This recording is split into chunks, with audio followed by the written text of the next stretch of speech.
December 7, 1941.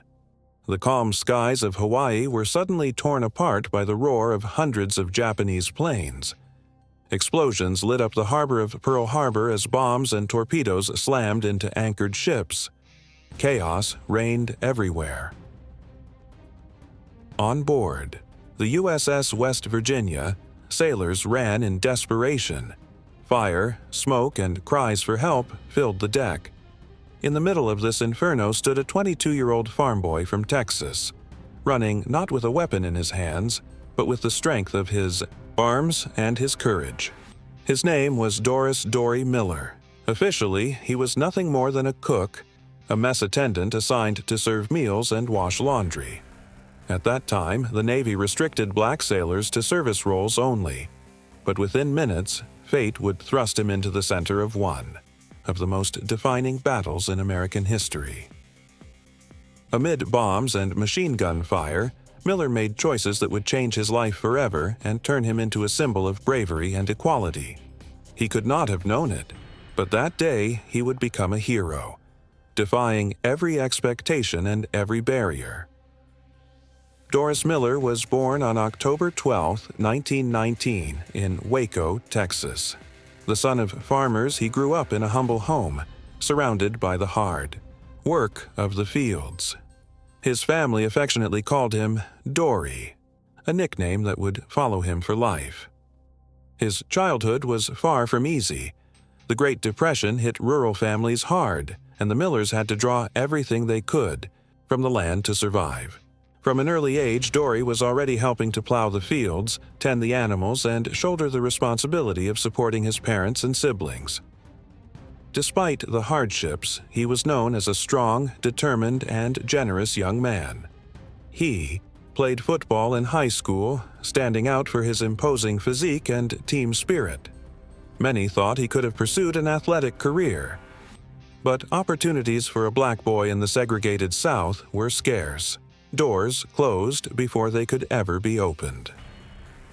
In 1939, Miller decided to seek something bigger. He enlisted in the United States Navy, but because of racial discrimination at the time, black men were not allowed to serve in combat positions. They were restricted to service roles: cooks, stewards, laundrymen, and so Doris Miller became a messman, a cook's assistant. He didn't complain. He accepted the assignment with discipline and dedication. Yet deep down, he knew he was capable of much more. Fate would prove him right on December 7, 1941. It was a quiet Sunday morning in Hawaii when suddenly the sky filled with Japanese planes. The attack on Pearl Harbor had begun, the day President Franklin Roosevelt would later call a date which will live in infamy. On board the USS West Virginia, Dorie Miller was going about his routine duties as a kitchen assistant. Within minutes, torpedoes ripped into the ship, bombs exploded on deck, and chaos engulfed every corner. Smoke suffocated the passageways, and water poured into compartments as the ship began to list. Without hesitation, Miller abandoned his duties and rushed to help. He found the ship's captain gravely wounded and, under enemy fire, carried him to safety. Then, amid the explosions, he searched for other wounded comrades, dragging them out of the flames. It was then that he came across an abandoned .50 caliber Browning anti-aircraft gun. Miller had no training with such weapons. As a black sailor, the Navy had never allowed him to handle one, but he didn't hesitate. Miller manned the position and opened fire on the Japanese planes. Witnesses reported that he shot down at least one aircraft. Some even claimed he brought down as many as 6.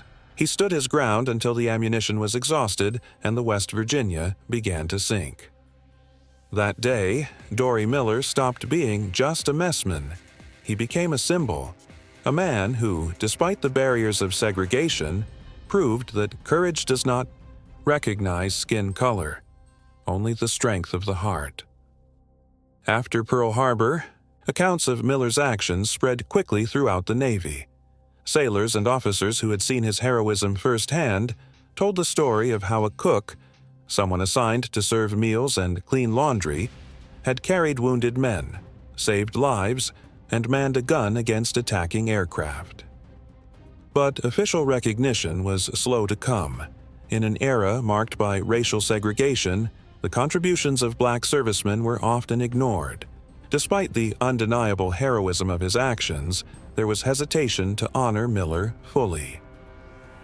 Pressure soon began to mount. African American newspapers highlighted his story, civil rights leaders demanded justice, and little by little his name became impossible to ignore. In May 1942, in a historic ceremony, Admiral Chester Nimitz awarded Dorie Miller the Navy Cross, the second highest decoration for valor in the U.S. Navy. He became the first African American in history to receive such an honor. Still, many argued, and continue to argue today, that Miller deserved the Medal of Honor. Prejudice at the time prevented that ultimate recognition, but regardless of the medal, his example had already crossed barriers. For thousands of young African Americans, Dorie Miller's image proved that bravery had no color, and that courage and sacrifice deserved equal recognition. His actions at Pearl Harbor were not only military in nature, they were also a symbolic step toward the eventual integration of the U.S. Armed Forces. After becoming a national hero and receiving the Navy Cross, Miller continued serving in the Navy. Promoted to petty officer, first class, he now carried greater responsibilities as the war in the Pacific raged on. In 1943, Miller was assigned to the escort carrier USS Liscome Bay, part of the fleet engaged in the campaign to seize the Gilbert Islands. The battle was fierce, a vital step for the American advance toward Japan. On November 24, 1943, tragedy struck. The Liscome Bay was torpedoed by a Japanese submarine. The ship exploded in a massive fireball and sank within minutes. More than 600 men were killed instantly. Among them was Dorie Miller. He was just 24 years old. Like many sailors that day, Miller never had the chance to be rescued. His body was never recovered, but the legacy he left at Pearl Harbor and the symbol of his courage was far greater than any single life could contain. Miller's death was a blow to many. For African Americans in particular, he had become proof that patriotism and valor transcended race. His loss was not just the death of a sailor, but the tragic end of a life that had already shaped history. Dorie Miller's memory, however, never faded. The cook, once restricted by racism, had become an enduring symbol of courage and equality. His story crossed generations. He appeared in books and films, including Tora, and Pearl Harbor, 2001, where he was portrayed by Cuba Gooding Jr. In 2010, the U.S. Postal Service issued a commemorative stamp bearing his image. And in 2020, the U.S. Navy made history by announcing that a future aircraft carrier would be named the USS Doris Miller, the first carrier ever named after an African-American enlisted sailor. This unprecedented gesture showed that even though Miller's life ended tragically in 1943, his story continues to live on as a symbol of hope. Dorie never sought glory. He never asked for recognition. But when history called, he answered with courage. And so, the young Texan who started as a mess attendant became one of the most remembered heroes of World War II. His bravery inspired the fight for equality, proving that heroism knows no barriers. Today, schools, monuments, and soon even a Navy aircraft carrier carry his name. He reminds us that greatness does not depend on rank, but on the courage to do what is right when everything is against you. Did you enjoy this story? Then make sure to subscribe to the channel and comment on which story you'd like to see next.